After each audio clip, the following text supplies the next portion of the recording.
two things, God and the Cats.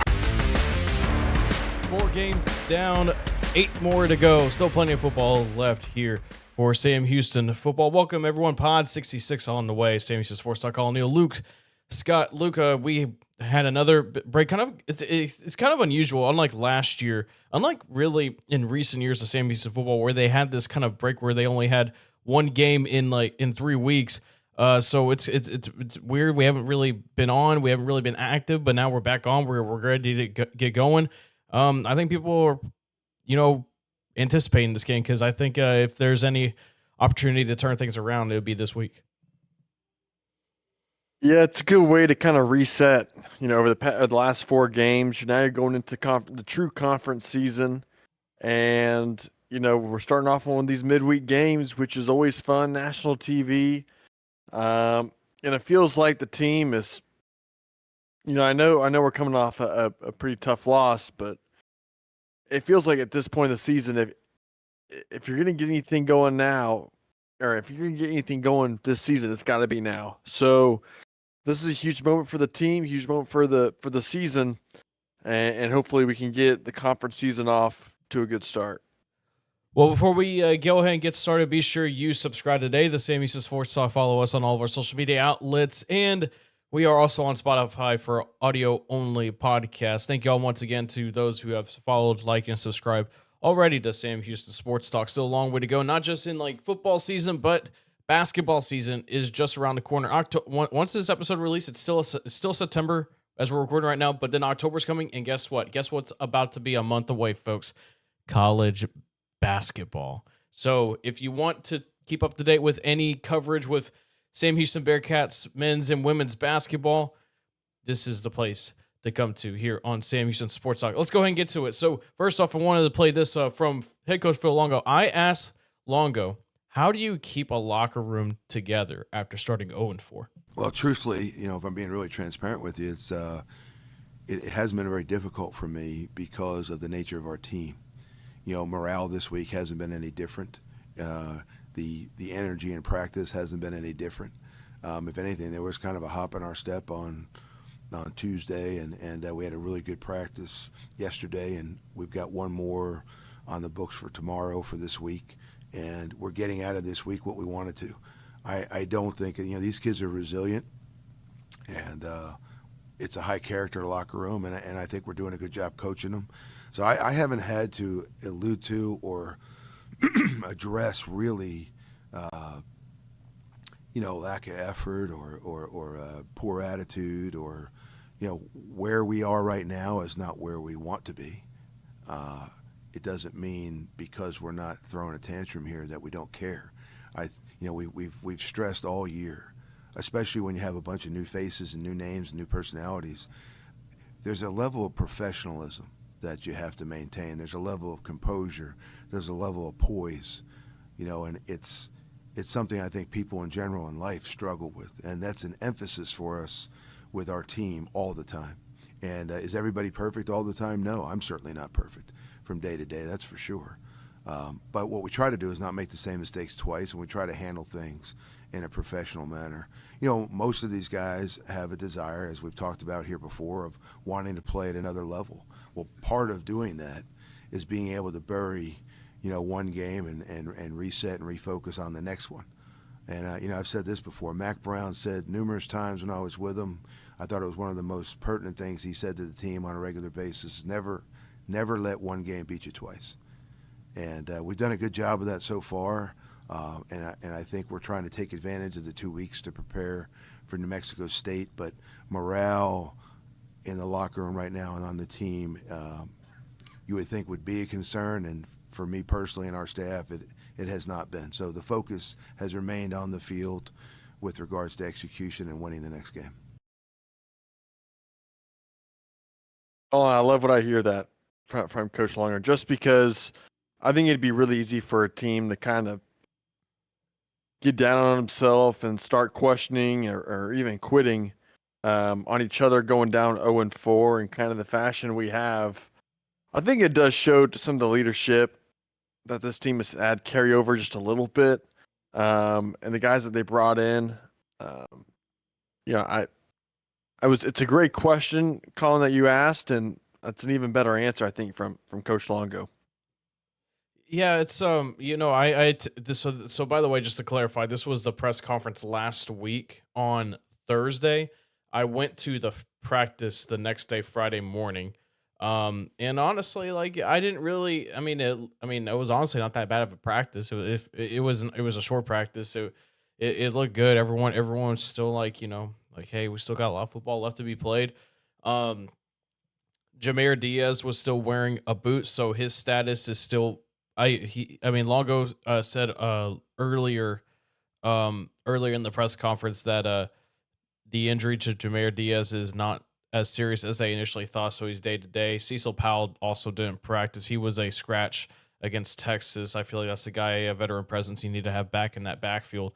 I will say it is hard. It is hard trying to rally, keep a locker room together, keep them all focused, like after starting 0-4.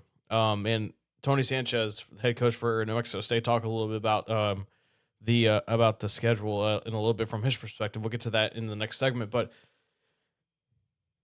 like I said, I refer back to 2023 when the team started 0-8, and then what happened at the end of the year is that they got that close win on a game-winning field goal from Colby Sessoms in the dying seconds against Kennesaw State at home to get their first win as an FBS team. It was a really impressive win. No, absolutely, it wasn't really that impressive. I mean, Kennesaw State was an FCS team at the time. They were going through the motions pretty much like what Sam Houston went through the year before when in their final year as an FCS school. But then the next week they went on the road, homecoming, Louisiana Tech, and they just trashed them. Like it was a dominant performance. Like it was 41-24 victory, if I remember correctly, against the Bulldogs. It might have been, I could be wrong on that result, but I know it was a dominant result because I was there. And then you follow that up with another close game against Western Kentucky where you're literally in the red zone, like down to the final seconds, one play, you win the game, and unfortunately fell short. And then, but the next week you've ended the 2023 season with a win against Middle Tennessee. And then what happened, Luke? And Keeler at the time talked about it a lot. It carried over to next year.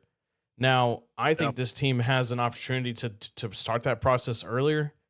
I mean, there's still like a shot. They can win 6 wins, blah, blah, blah. But I don't really want to focus on that anymore. I don't want to make it as like you're just get the 6 wins right now. I don't think it's the attitude to have right now. I think the attitude right now is like, okay, just go 1-0 every week. I think you hit the nail right on the head there, Colin. It does kind of feel like if this team can just get a win under its belt, who knows where that can take them. It feels like if you just get one, you build some momentum and build some confidence on both sides of the ball. You just hope that can maybe spur on something like you were talking about in previous years. And, I think going into this one against Mexico State, and we're going to get into the game a little bit.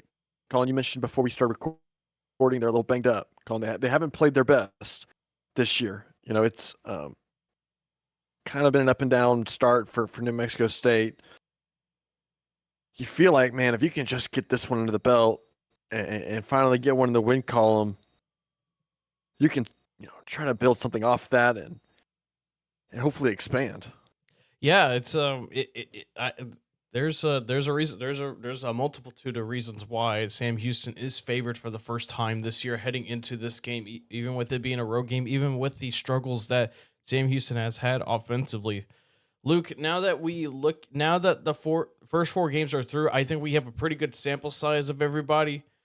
And then with the other teams, obviously, I mean, you can kind of put that Texas game like, okay, whatever. That game is just whatever at this point. You got paid. You got paid to make Arch look good and to start like an all-out Twitter war once again between Longhorns and Aggies and give Longhorns fans a big boost of ego heading into their stretch of SEC play, which is very hilarious to say. And then you face Hawaii, you face UNLV, you face WKU. I mean, look at WKU now. They're still pretty decent. They're going through some sort of midseason hiccups right now, but I'm pretty confident they can get things going. UNLV, they're doing really good. They're doing fantastic this year under the first year of Dan Mullen. And Hawaii, they look better this year. And also in that game, you didn't have Hunter Watson in that game, and it was pretty clear that Hunter Watson was going to start that game if he was healthy, but they just decided not to risk it with the apparent shoulder sprain that he had going into that game. So now that we got now you kind of go through that perspective, do you think that maybe we, for the first 4 games, that you think maybe like that's just a kind of a little bit of a gauntlet of a schedule they kind of ran into, especially with how this team is still trying to come together? Awful. Colin, that is such a tough opening schedule. I'm not. And going into it, we kind of thought, can I make things clear? Okay, maybe. Can I make things clear real quick? I'm not trying to excuse the losses. Like I'm not trying to say like, oh, that's why they're on 4. Well, duh. Like there's multitude of things. I'm just saying like that's something we have to take into account. Go ahead. Sorry, I just wanted to clear that up real quick. Well, we were in the game with Western Kentucky until late. UNLV, not much of a home crowd there. Against UNLV, and still was pretty competitive. Hawaii in that game too, right? And then there's Texas. But I mean, that's the first 3 games. You can at least say you were in the game at halftime, right? You were in it, and looking a little tough. No, it's not an excuse, like you said. It's not, because every team is going through the same things, right? But it's just a little disappointing, because I feel like if you could have gone 2-2, or just maybe even 1-3, in that first 4, you could have something, going into conference. And sadly, it's none of the above at 0-4. Yeah, I think that Hawaii game was very winnable if Watson would have played. I think that one was winnable, but that's neither here or there. It's already gone and passed. I also think that now that Watson is healthy and all that, you start to get some continuity at the quarterback position. Watson's getting some more time, some more reps. So is everybody else on offense. The QB play. Honestly, that's not my main concern right now on the offense. I mean, I still have questions about the left side of the O-line, but I have a question, and I like the running back room. That I like what they're doing, but there's one room I have a concern about. It's the wide receiver room, and that's a room that we've been thinking that's going to be one of the big strengths. But here was Alongo in that press conference last week on the receiving room. We have a battle going. We haven't really had a wide receiver just separate themselves as the guy, and typically by this point you do, and we haven't. And so we like where a number of them are from a developmental standpoint, but we would like to see a guy just take the bull by the horns and separate themselves from the rest of the room and be that go-to one-on-one player that every team would like to have. We have some guys, particularly at the wideout spot, that do have the athletic ability to be that guy. And so I think what we want heading into New Mexico State is to try to isolate some situations from an X's and O standpoint on offense where we can just get the ball into their hands. One of the examples I think of is Tim Burns catching an alert hitch against UNLV and then making a guy miss and going the distance. I can't remember whether it was a hitch or a quick out, but it was just a quick, easy now shot that they gave up based on alignment. And, we got to see what Tim can do after he catches the football. And so you want to get into some situations where we get them the football, we get the ball in their hands with a little bit of space so that we can, reap the benefits from this athletic ability that I think a number of them have after the catch.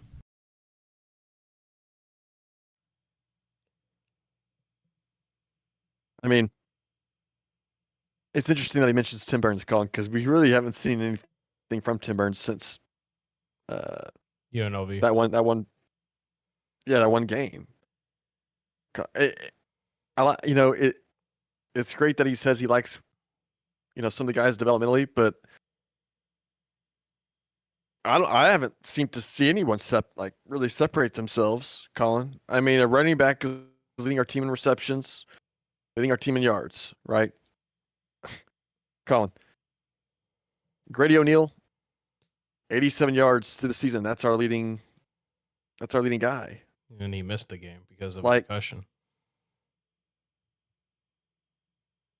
I don't see I don't see anything in the room to be positive about, I guess is a good way to say it. I know it's some coach speak in there, for sure, but Colin, we're coming to the season and thinking, okay, we're gonna have two guys that can hopefully do something, Michael Phoenix and Quavez, and hopefully someone behind them like a Malik Phillips or that's kind of our guy that we thought maybe a Shane Porter, maybe like a guy that we had seen a little bit from step up into that third role that kind of, we saw, multiple guys last year step up into, and we haven't seen anything from this group. So Yeah, it's the cat's still in the bag for this one. I mean, well, you have to also take account. I was talking to Lane Fobbs for Bearcat Bites about this up in Texas at Austin. Like, Luke, they've had to go through a couple of wide receiver coaches. Like, they've only had this current one, their current guy, for a few months now, and it's also Longo's air raid also gives receivers the responsibility and the freedom to try and find the space in the field, like being able to recognize coverage. Like, okay, I have this option route. Like, I could go on a go, or I could just run a hook or a curl or whatever. And it just seems like the receivers are having trouble separating themselves from DBs, and it's making Watson's job a little harder, and it also makes the running back's job a little harder too, along with the O-line, because if they want to work this quick game, which I think working the quick game is going to be what leads to success down the road, the receivers really have to step up here. they have to, and it's gonna have to be someone.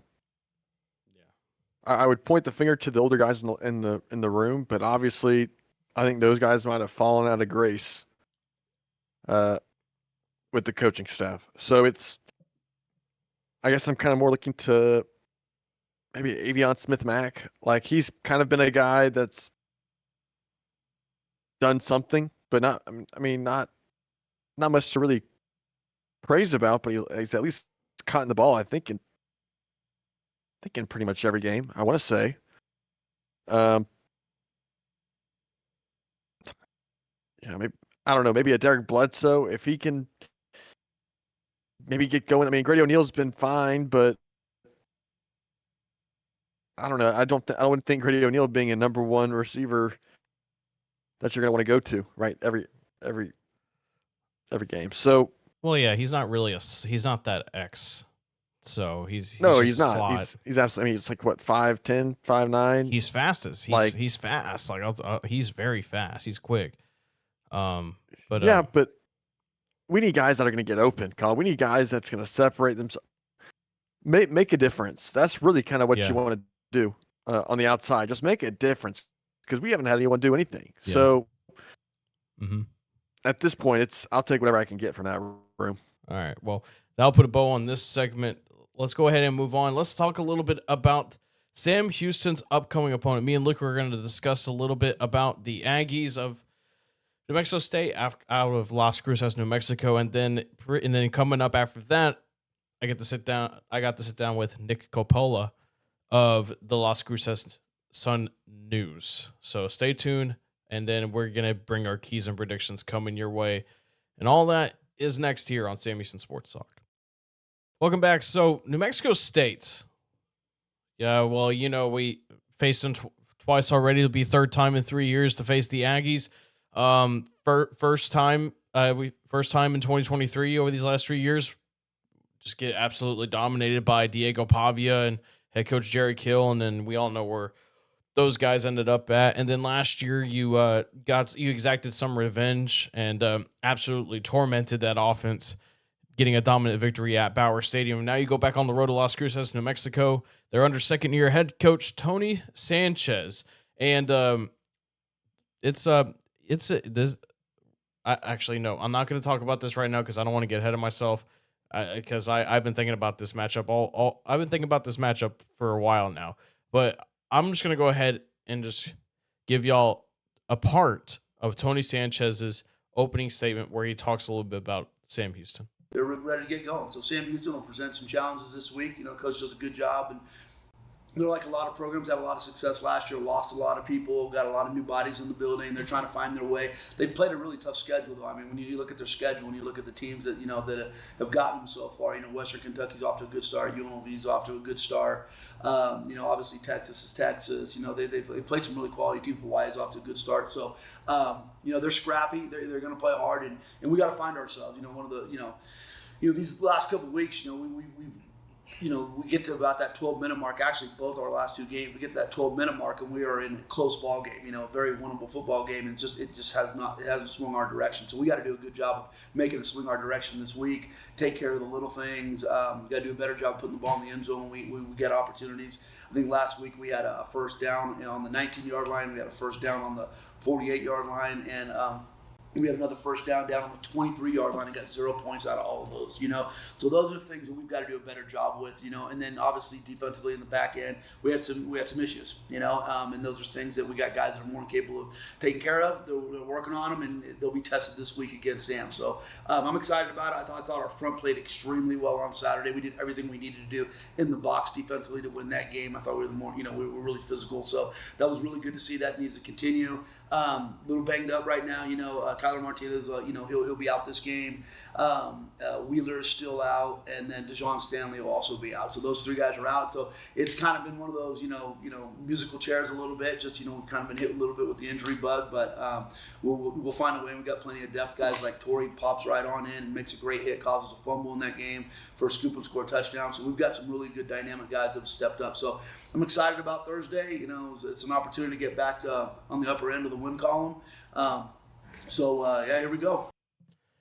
The last game that New Mexico State had, it was against their in-state rival, the New Mexico Lobos, who are also off to a tremendous start this season. I mean, you could say the least, led by former Bearcat, good old DJ McKinney. He's been making some noise down there up in Albuquerque, New Mexico. 38-20 victory in Albuquerque on Saturday for the Lobos over the Aggies. I was kind of hoping a result like this, Luke. If it was like a close game, if it was like an all-out blowout, or if it was a close game, I probably wouldn't really be feeling okay going into this, because I feel like New Mexico would be going in pretty angry.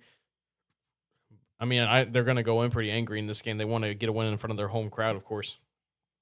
But Luke, they did not get out healthy in that game. I mean, it was a physical football game, and you heard Tony Sanchez talk a little bit about it. Tyler Martinez, who's been one of their main guys, one of their mics, he's going to be out for this game with Nick Coppola talked about in his tweet. It was a lower body injury, and then they have a couple of other guys that are also out, that are going to be out for this game. One of their running backs, I'm trying to find it here. Here we go. Running back DeJohn Stanley with the concussion. Kai Wheeler, who's been their center, he's out with concussion. Linebacker Sonny Apio, I think is how you pronounce it. Apologies if I just butchered that. Lower body injury. But they're going to have some of their wide receivers back in, Terrion Graves, and who's probable, and wide receiver TK King. So they're but losing Tyler Martinez, in my opinion, is huge. I mean, they have Troy Gathers, who's really good. He's been really building up as the season goes on.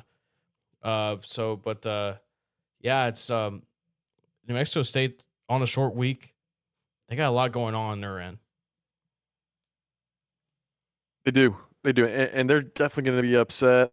They're going to be looking for a win coming off that loss against New Mexico. And this is the team calling that, first of all, not a convincing win against Bryant. Not necessarily a great No. FCS team. Tulsa's not great. Calling it La Tech, that score 14-49.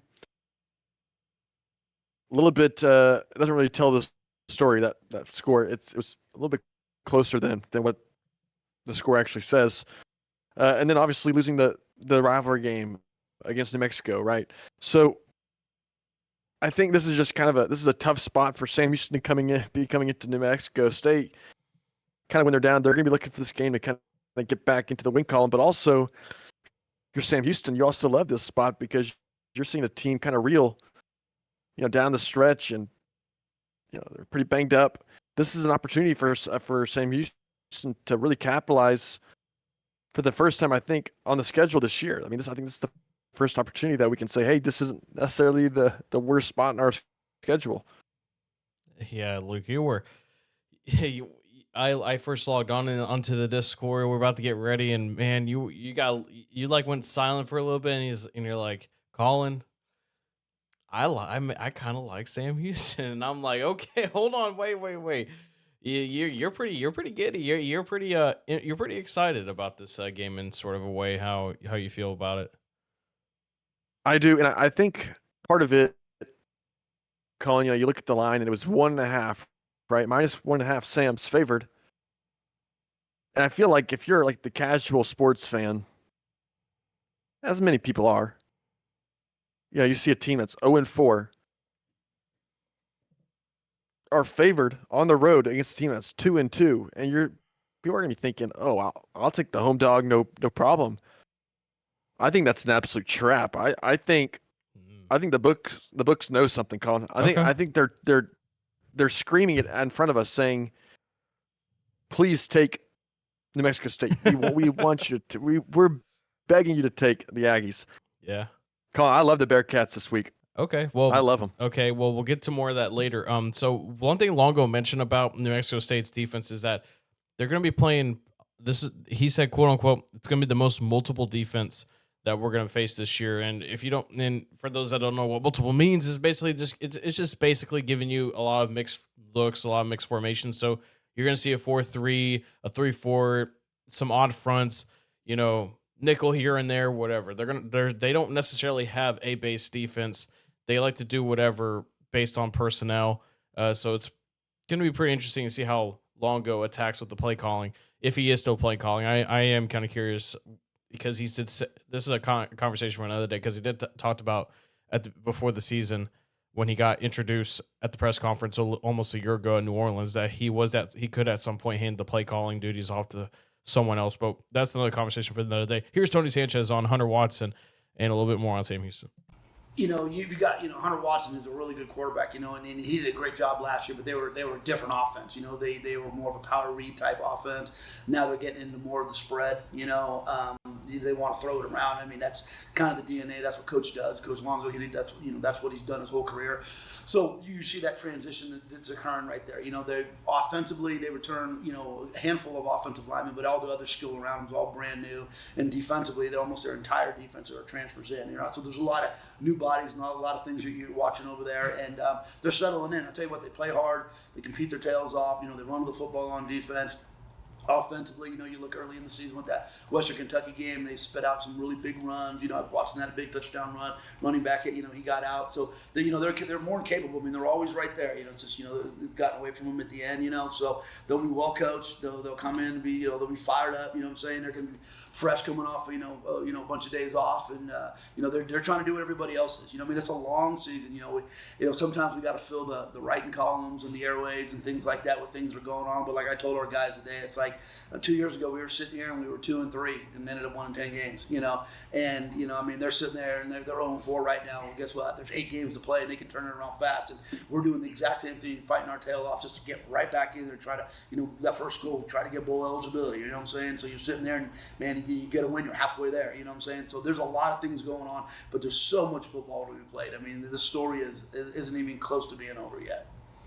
And then just real quick, this is how he ended the press conference. I thought this was interesting. Just want to go ahead and play this real quick. Well, a little different. When you watch this last game we played, if you're sitting there and you're going like, oh man, a little nervous. I gave up a bunch of explosives in the back end and stuff. Most of those were off the play action pass. We didn't play with great eyes. This will be a little bit different in the attack, but we'll get the eyes calmed down.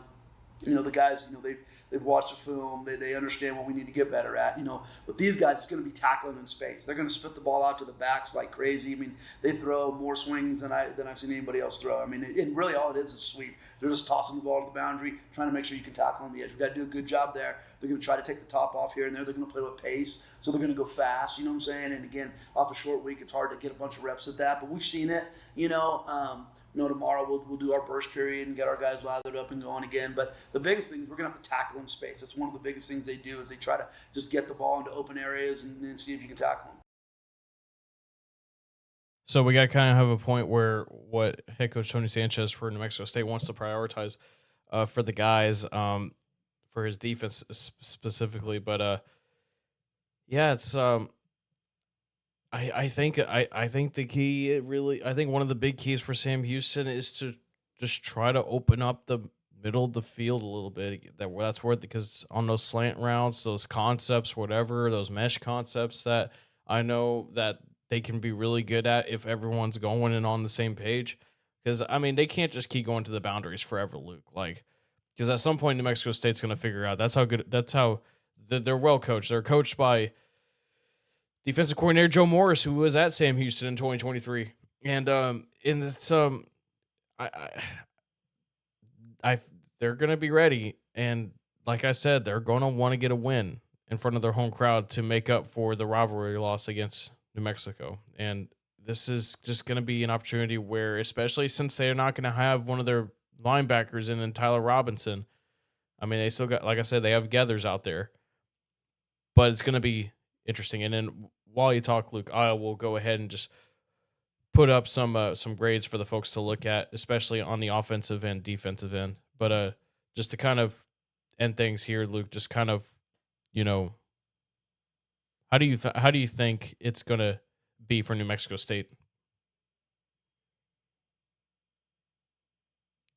Well, I think New Mexico State defensively, I think it's going to be kind of an interesting matchup because I think Sam Houston's offense is, in a way, it's not been good. But I think with kind of the personnel issues that New Mexico State's been having, I think this is a week that you have to find your guys. You have to find something that connects. And whether it's Hunter Watson running the ball, if it's just running the ball in general between the tackles on the outside, quick game, whatever you can do to kind of get in a rhythm, I think this is the defense that you could be able to take advantage of for the first time really this year, I guess, and try to develop something, Colin. And like you say, on the inside, they're going to be missing a linebacker, Colin.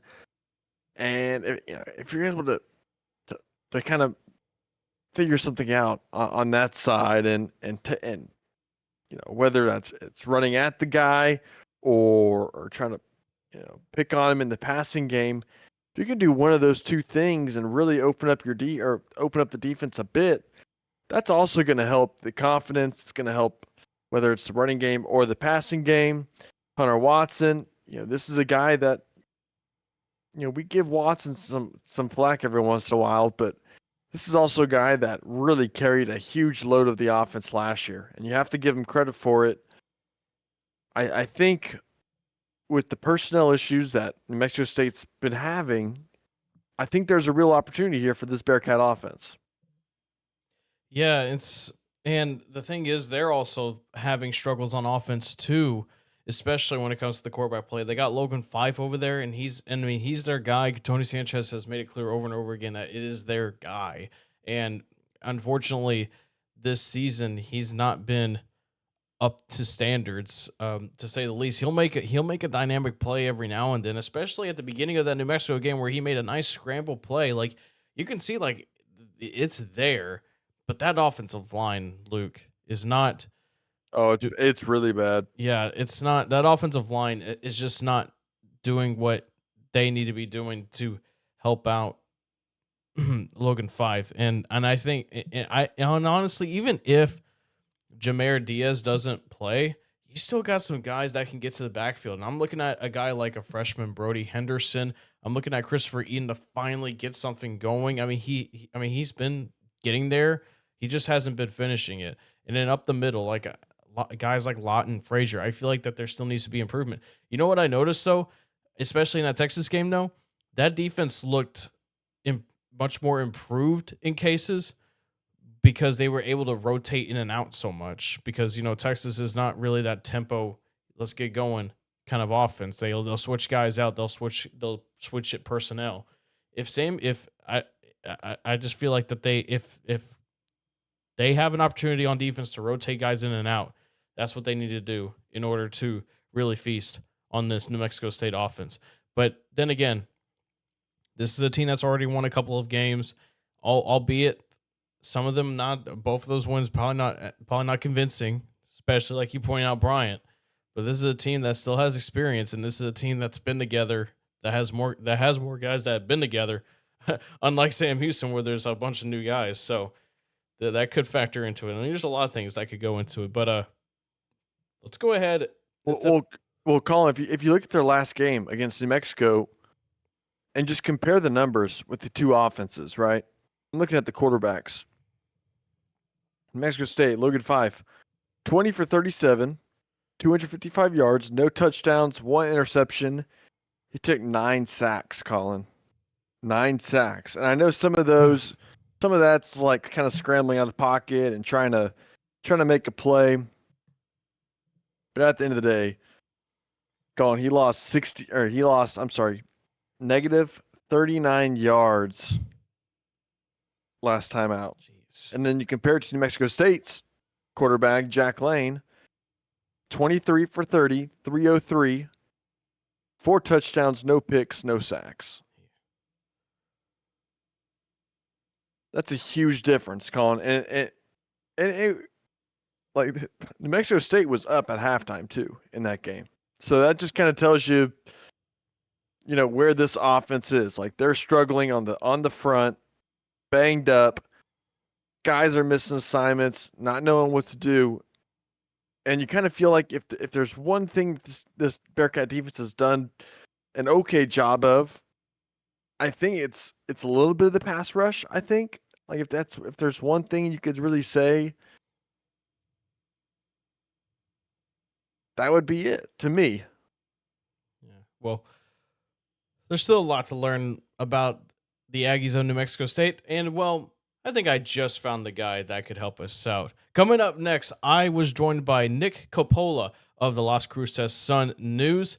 He is going to hop on, and we discussed what just more about where we just got to know a little bit more about this New Mexico State team and what their trajectory is like for the rest of the year. But more importantly, what are they like heading into this game this Thursday against the Sam Houston Bearcats? That interview comes your way right here, right now on Sam Houston Sports Talk.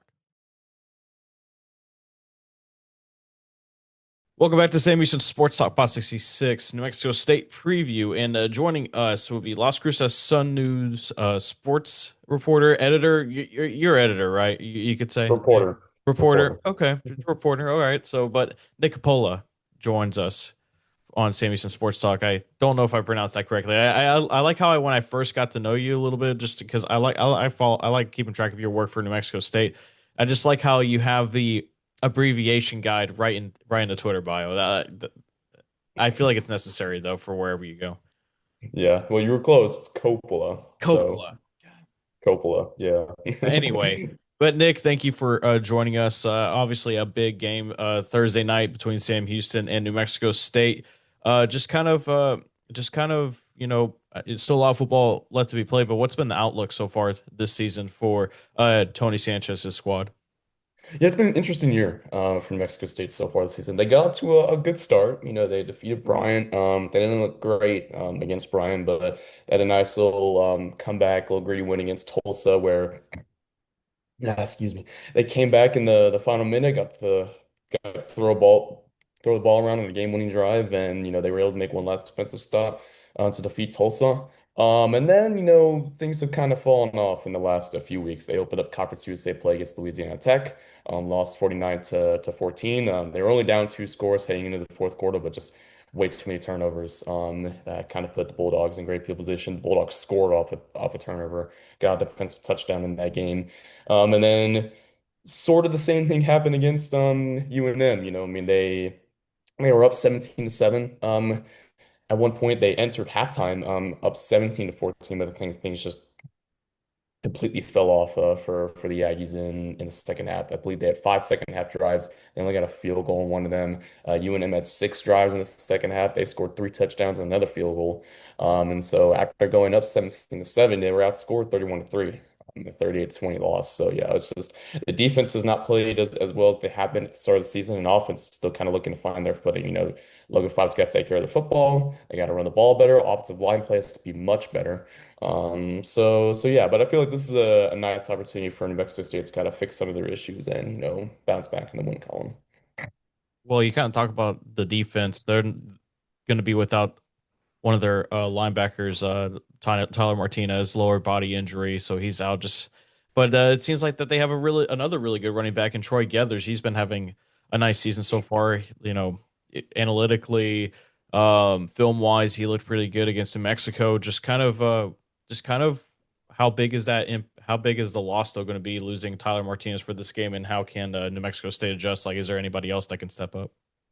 Yeah, he's kind of the glue that holds the defense together. He's a great team leader, great linebacker, one of the best in Conference USA.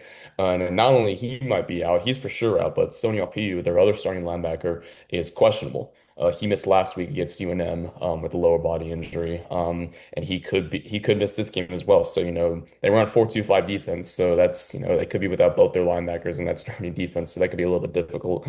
But Torrey Githers has some talent. He's had a good season. I thought he played decent against UNM, was part of the tackle that forced the fumble against UNM that led to a scoop and score, one of their big plays in that game. So he's got some talent to him, and he's been good. Quincy Davis is another linebacker to watch if Sony Alpiu can't go. He will start ahead of Sony if Sony is too hurt to play. Um, and he's a returner. Didn't play much last year. Hasn't played much so far this season. He's played a little more than he did last season, but hasn't been starting. But obviously he's just not the same as Sonny Albi or Tyler Martinez. But they're confident in Torrey Githers. Look out for Zayden Davis as well, potentially at linebacker. He's a true freshman. He played mostly quarterback at Centennial High School in Las Cruces, but he also played linebacker, and that's the position he's playing with the Aggies. Very raw. But obviously he's going to get more snaps if Sony LPU can't go, and he might get more snaps anyway, considering Tyler Martinez is going to not play. So yeah, those are guys to watch at linebacker because they're really bagged up there right now. Well, Joe Morris, the defensive coordinator who was at Sam Houston, so he runs a base nickel, but they can also run out different looks. Do you think that they're going to go a little bit more multiple in this game, considering the fact that Yeah, they have linebackers? definitely. They got to try some stuff out because they are hurt right there, and the defense has not played as well as they should be in the last 2 games. So you might want to try on some more stuff, and on defense for the first half, Cole Schneckgoki at defensive tackle, he got ejected in the fourth quarter of the last game for an unsportsmanlike penalty. So he'll miss the first half against Sam Houston. So they may be willing to try more stuff because there's a bunch of new guys in there and things like that. So yeah, they definitely could go out of the base nickel that they're in and maybe go around multiple and try more things.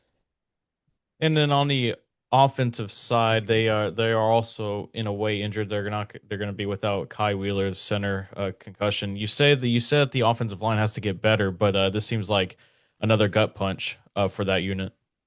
Yeah, definitely. And then also, they're without Malachi Lee, who came in as their starting left tackle for the season. He tore his ACL in the first game, so he's out. So they're without 2 starters for this game.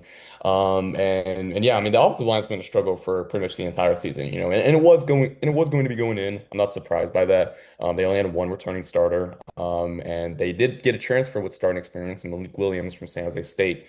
But most of the guys are, they are returners who didn't play much last year, or maybe they're JUCO guys who don't have much Division One experience, and so they're trying to just fit in a lot of pieces together, and it's a kind of a jumbled mess right now on that offensive line. And yeah, I mean, being without their one of their starting centers, and you're still working with a backup tackle, which you're going to be doing for the rest of the season, it's I don't really expect them to play great against Sam Houston. It is an opportunity for that Sam Houston defensive line to kind of take advantage of what Mexico State currently has there up front. Just and also, I mean, Logan Fife, he's had a very unique journey at, getting to Las Cruces.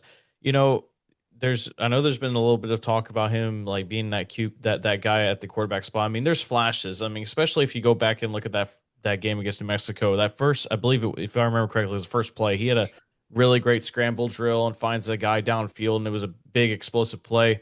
But it just seems like can't seem to get any easier if the offensive line can't keep going. But what can Logan Fife do though on his end to possibly get the offense going against the Sam Houston defense that is still kind of has its own struggles, and it's also just darn near brand new.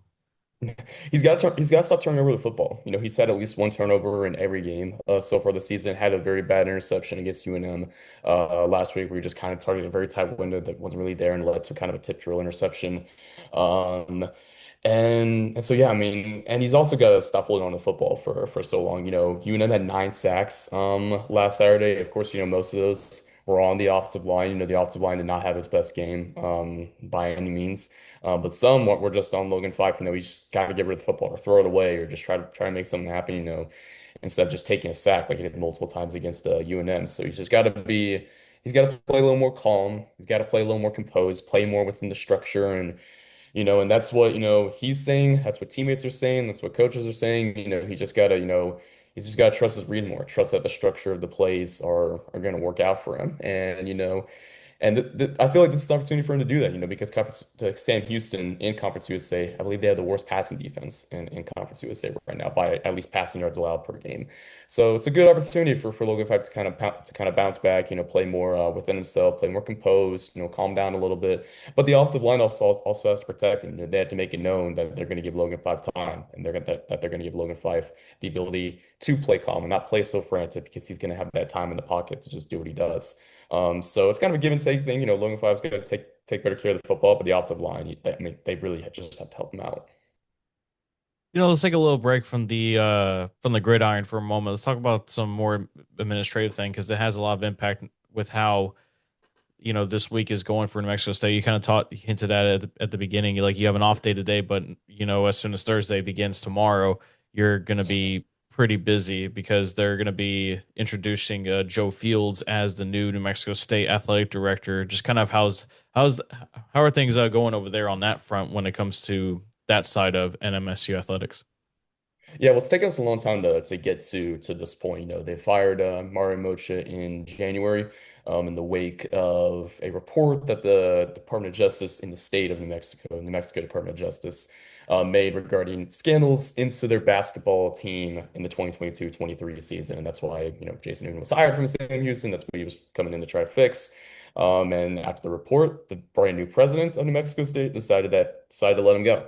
That's exactly what he did. And Amber Burge, one of their deputy ADs, was the acting AD for the next 6 months. It's kind of just like an audition, I suppose. See if she's up for the job, which I didn't really mind. I thought she did a fine job during those 6 months. But um, they decided to go with the national search, which, the timing of that, it took a long time for them to officially announce that from when it first broke. I broke it on June 23rd. They didn't make an official statement on it until August 1st, that they were going to move ahead with this national search. And it's now taken us just about 2 months for that national search to be completed. But, I think, at the end, I think they'll make it out okay, because I think Joe Fields is going to do a good job.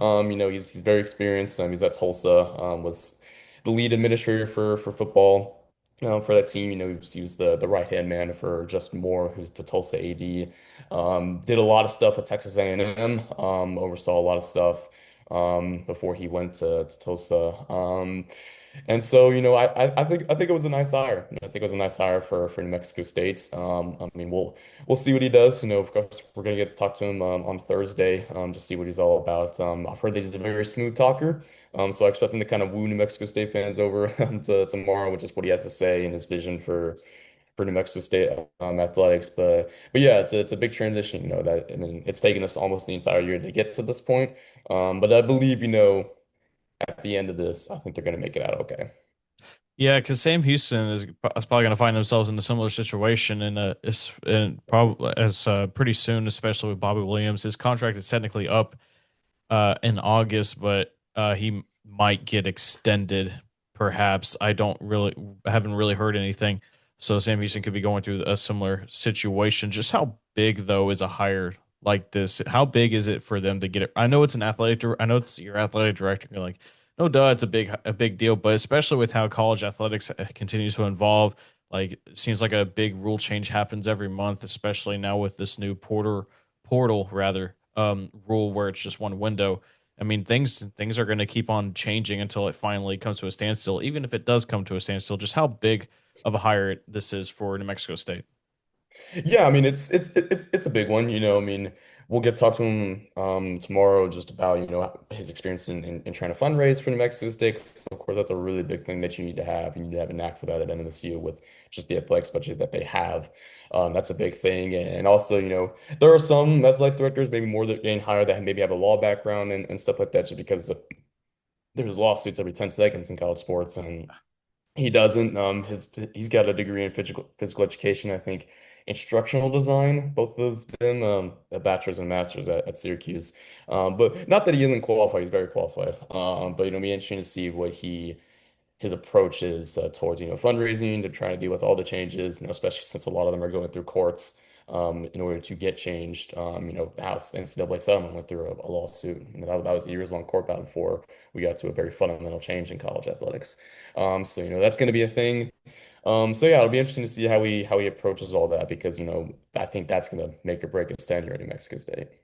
So I actually went to Las Cruces, New Mexico a few years ago for 2023 football season. So I got to see Diego Pavia in person, got to see head coach Jerry Kill, and then the whole thing, the fallout in a way, and then Sanchez was named the head coach. Just kind of how have you seen him progress as a head coach? I know he's been there for a while, obviously in the program, but how have you seen him progress as a head coach?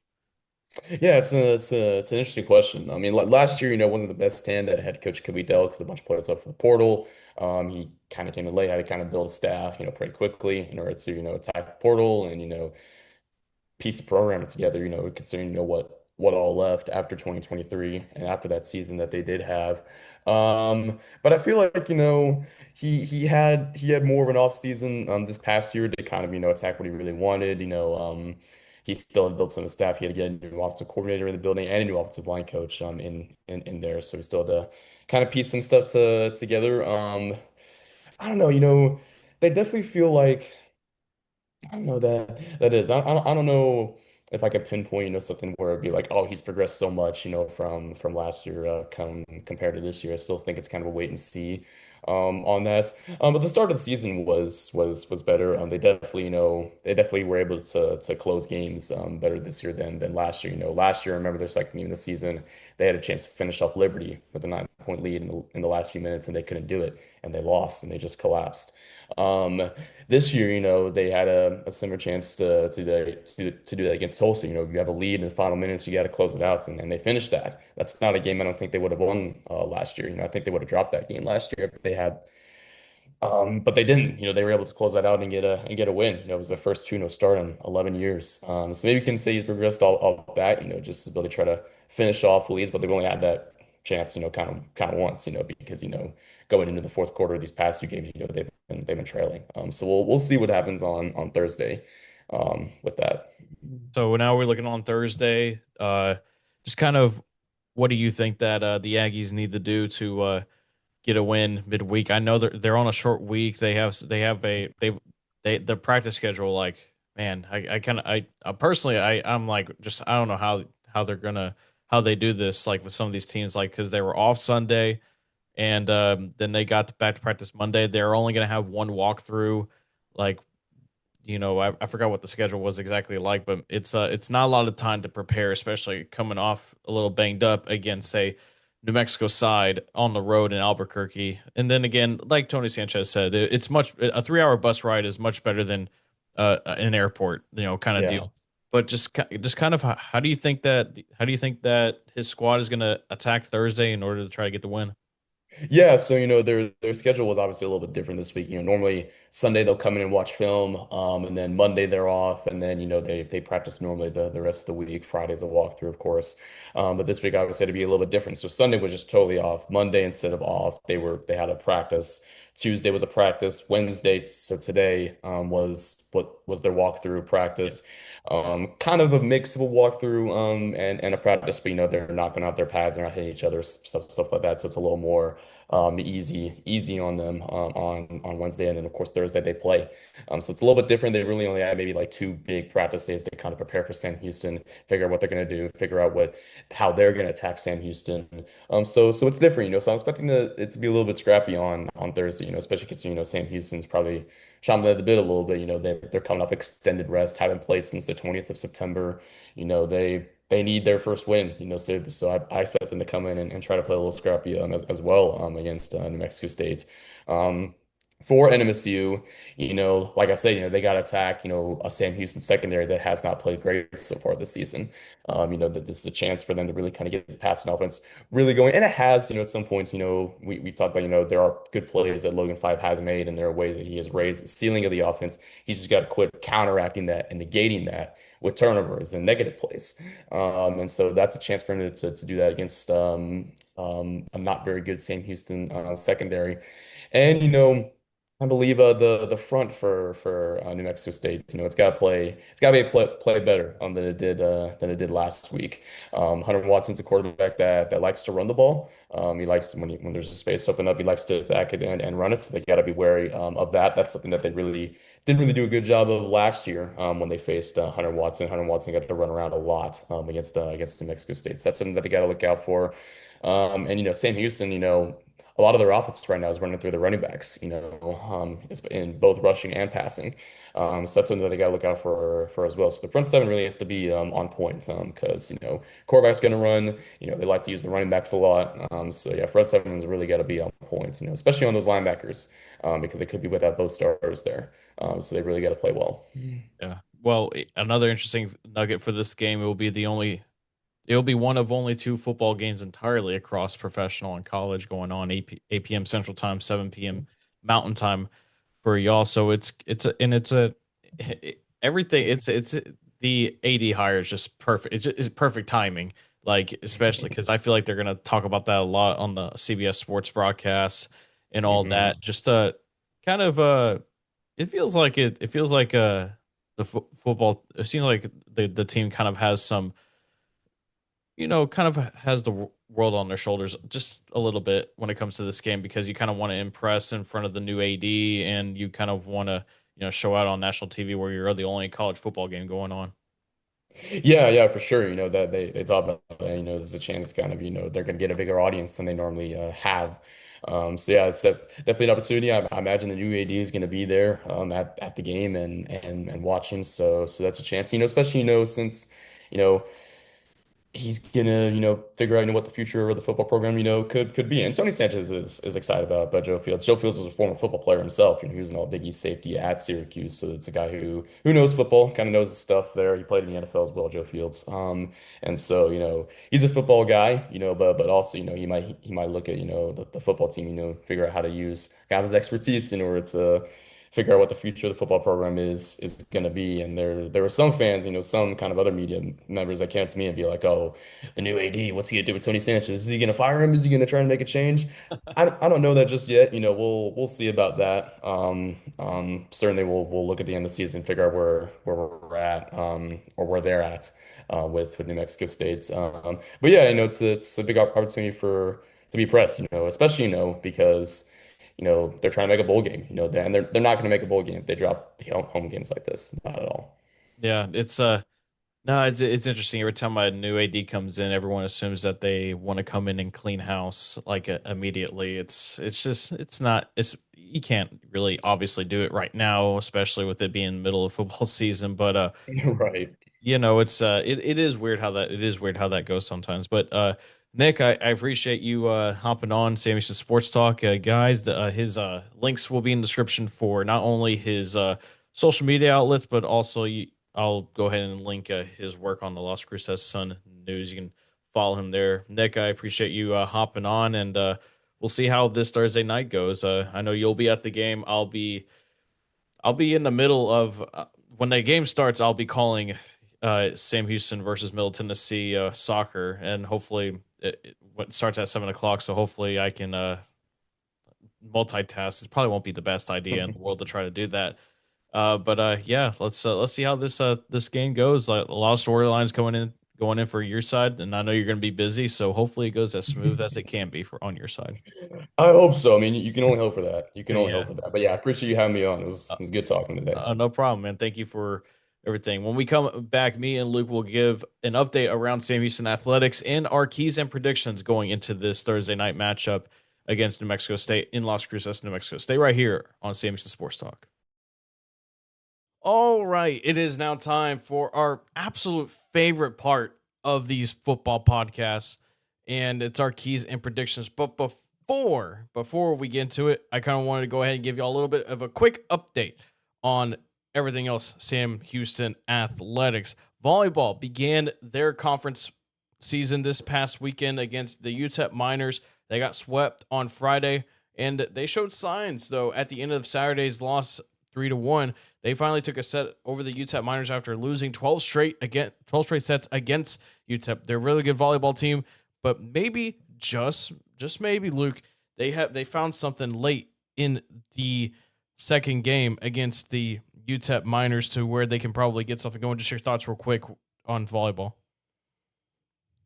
Yeah, well, a little disappointed, with the end result. Kind of going into conference season, and you really liked what you saw in the non-con and kind of like the tournament play type style early in the season, and then you kind of do that, in the front. But at the end of the day, like, also a great crowd that was there at the Dawn. The Dawn. Didn't know they played volleyball out there. I'm not. Oh my goodness, the Dawn, Bernard G. Johnson Coliseum. Okay, yeah. I think at the end of the day, it's just 2, so it's okay. But just still a little disappointed by the end result. But also, like, UTEP's a great team. Yeah. Well, just like football, they'll be also going to Las Cruces, New Mexico. They'll be taking on the New Mexico State Aggies in 2 games on Thursday.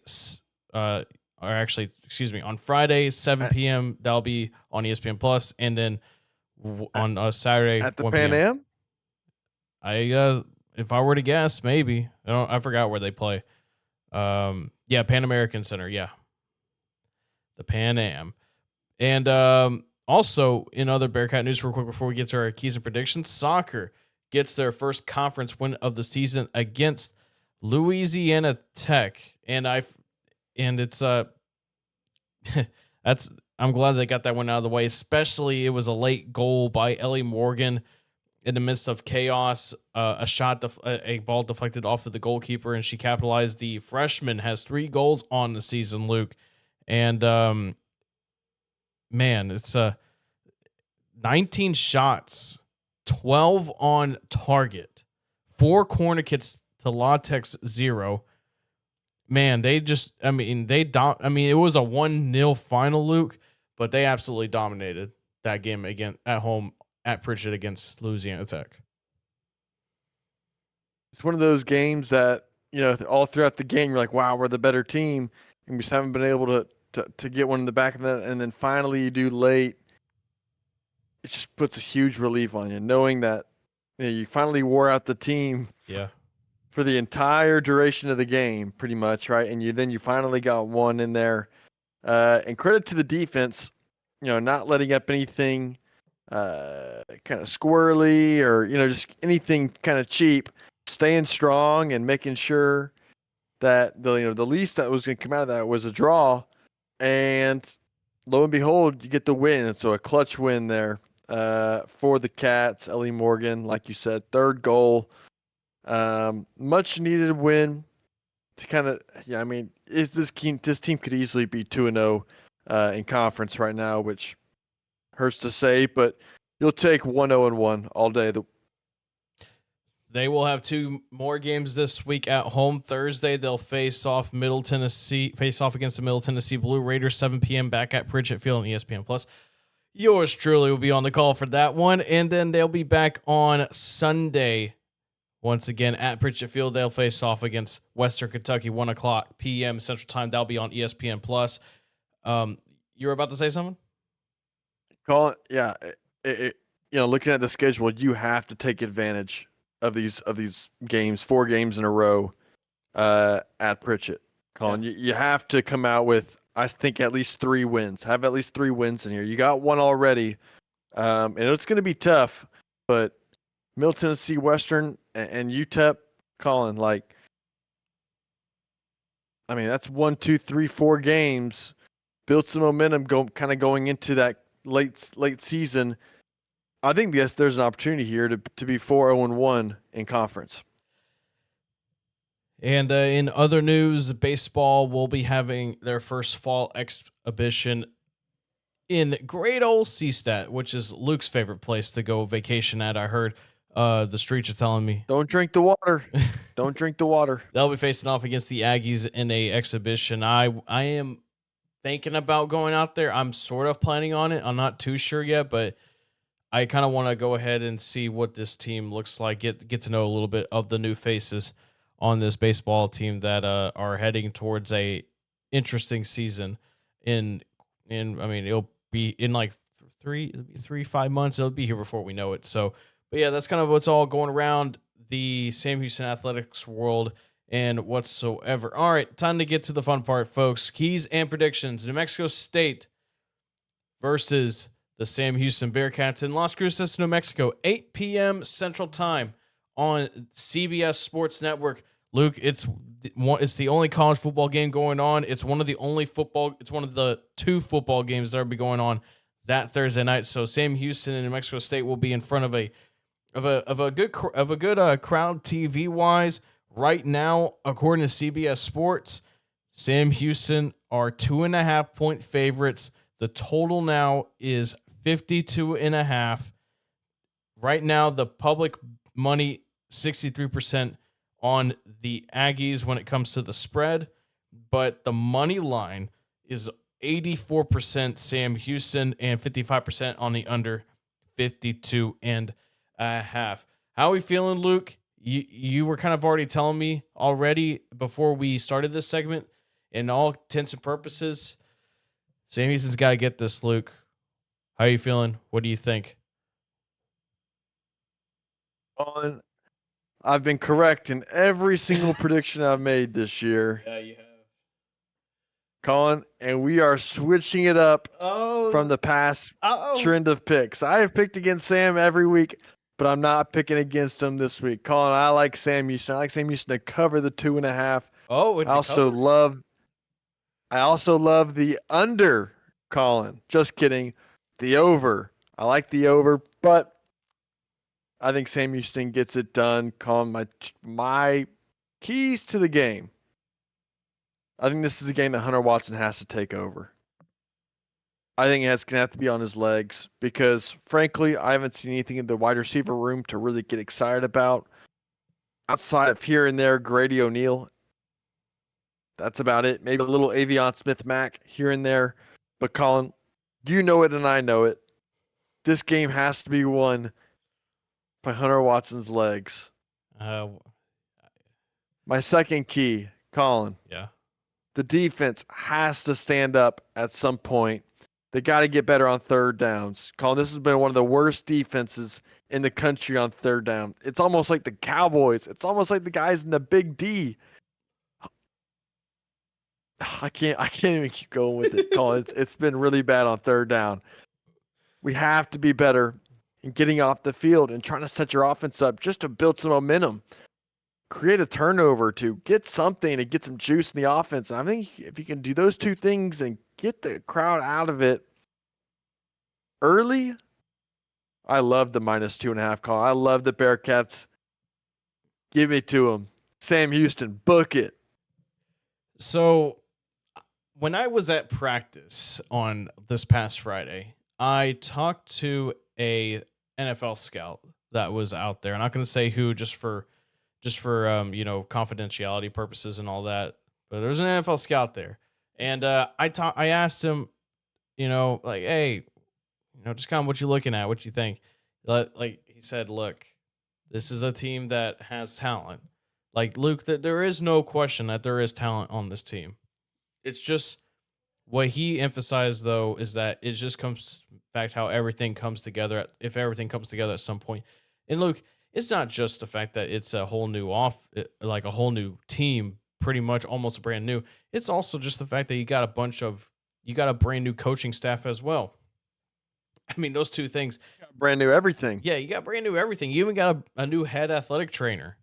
Just got hired a few weeks ago. So, yeah, I wanted this to get that out because I feel like this is a game where everything can start meshing together. Okay. Now, remember that Kennesaw State game, how weird it is, how weird that game was in 2023 when Sam Houston got their first win in FBS. I think it's going to be kind of the same vibe of a game where it's going to just feel so weird. It might be close. But Luke, give me the Cats, baby. Roll Cats. Roll Cats. I don't give nothing but the Cats, baby.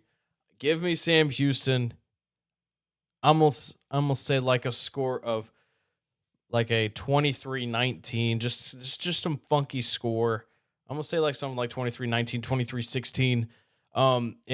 But my keys will be just like kind of like yours in a way, but you gotta take advantage of a offensive line that is still not good up front for New Mexico State. This is a game where I think the pass rush, even if Jameer Diaz does not play, they can do something here. Put pressure on Logan Fife. The more pressure you put on him, the more that New Mexico State offense is just going to have a hard time every night. And then guess what you're doing? You're putting their defense on the field all the time. They're going to give you some mixed looks. They're going to give you a whole bunch of stuff. But I think you're right, Luke. I think this is a game where Hunter Watson has to take over. And guess what, Luke? If he gets his legs going, that opens up so much more. So whether it's running some speed options where you have like an Elijah Green or anybody else like a Coco Brown, like if they're running to the right or to the left, like have them alongside Hunter Watson, like just some creativity in the running game. And I kind of wish that they could start doing that and then work the middle of the field as well at the same time. They are going to go to the boundaries, Luke, but like I said earlier, you cannot get too predictable with anybody, no matter what defense you're facing. Well, I'm glad you mentioned Coco Brown because that's a guy that has to get the ball more. I think he's got some juice to him that I just don't know if we've been able to utilize him in a way that is best, I think, for either him or the team. I think that's a guy that you got to get involved in both the running game and the passing game. Yeah. So, yeah. Just get him in space. Yeah, I exactly. Especially we've seen it before. Like what happens when those running backs get in space, and it turns out to be pretty good. But ultimately, those are going to be my keys. That is my prediction. Luke, you didn't give a score. What's your score prediction? You said you like the over. By my count, I am. If I'm going with 23-19, I'm under. So you're going to go over on the. You said you want the over. So what do you think the score is going to be? 34-28, Sam. Okay. So kind of a little bit of a shootout, kind of in a way. Fun fact, by the way, New Mexico State has not scored they've not scored more than 21 points this season. And that 21 points was against Tulsa, which was their last win of the season at home, they've scored 19, 21, 14, and 20. So that gives you an idea about this offense that Sam Houston's defense can be facing. This could be just a good time where they can get things going. But overall, I'm calling a timeout real quick. you need a 30 second. I'm taking a 30 second. Do you need a full? You got a full if you want it. No, I just need to take 30 second. If Jameer Diaz, Colin, if he's out for this game, that's going to be my prediction. If Jameer Diaz plays, I think the Cats win 34-13. Oh, he's really got that much impact, you think? I think he will against this offensive line, Colin.